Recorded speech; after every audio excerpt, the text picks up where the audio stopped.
Seydi Ababacar fu ñu ko denc ci Tiwaawan. waaw Tiwaawan la ñu ko denc ci kaw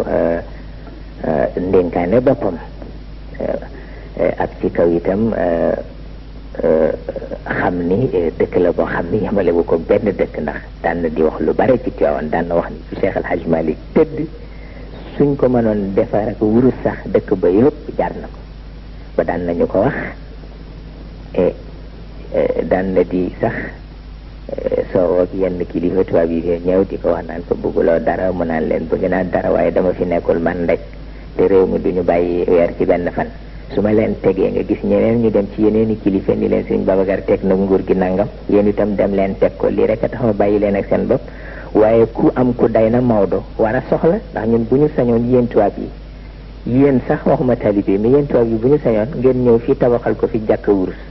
waxuma leen leneen, dinaa soxla toujours, waaye nag bañal leen boobu fitna rek moo tax duma adressé ci yéen. Tidiane Sy keroog ba nga xamee ne Khalifa Ababacar Sy yàlla moom na ko,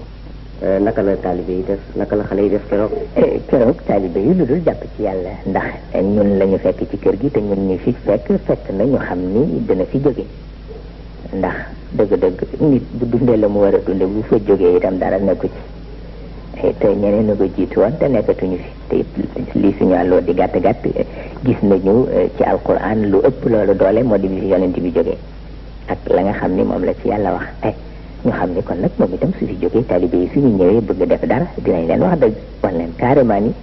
ku am liggéey doo tal jooy.